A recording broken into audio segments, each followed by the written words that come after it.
everyone, magluto taron og chicken sisig.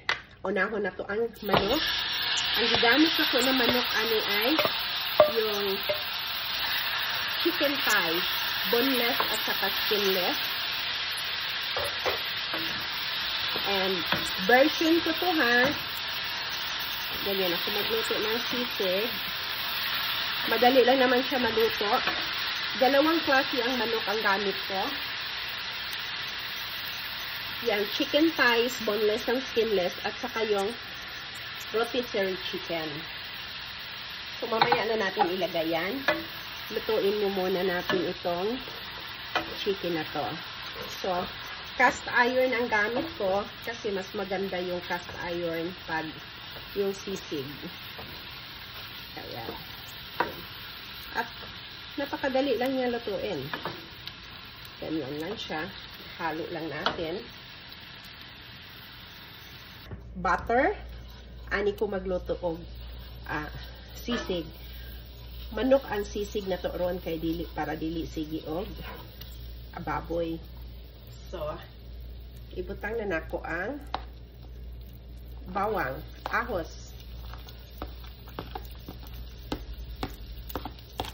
Lutuon lang nato gamay ang ahos. Unya, sibuyas. Ibutang na nato tanan diha.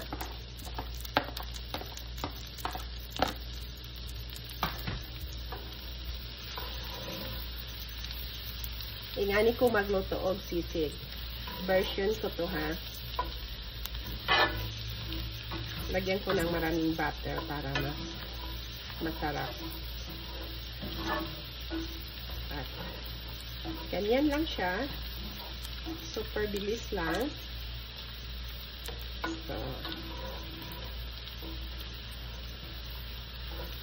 ibutang na nako ang rotisserie chicken. Tinanggalan ko na yan ng gikuhaan na nako og buto og skin. Ay, ang skin kasi ang iyang pamit makolesterol mao nang ako ang gitangtang. So, ganyan lang.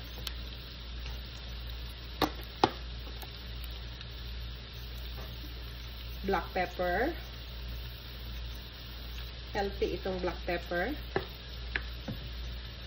Tapos, mga half teaspoon ng Creole lang siya. So, ano lang siya kadali.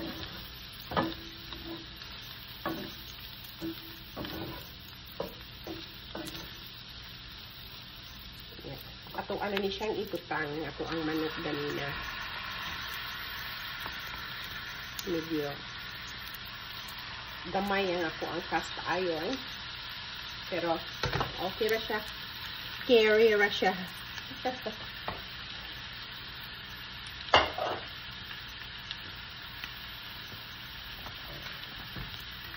Ato lang na siya ihalo.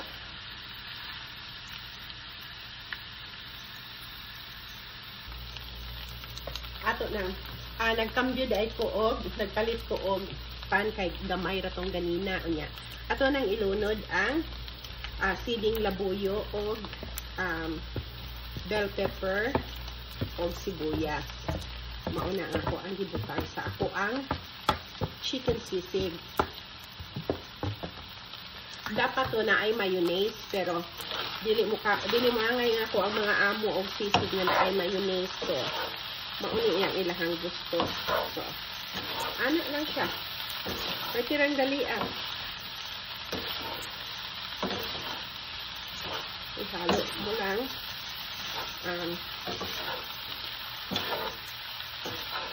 Medyo maanghang siya gamay kay lami siya na i-tick. So, atong tilawan.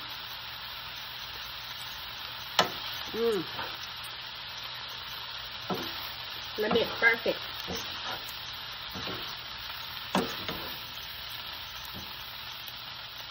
Tilawan na itong chicken.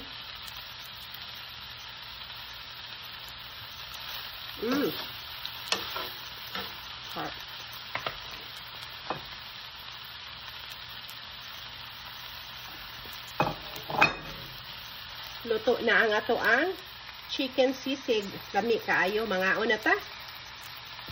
Thank you so much for watching. See you in our next video. Bye for now.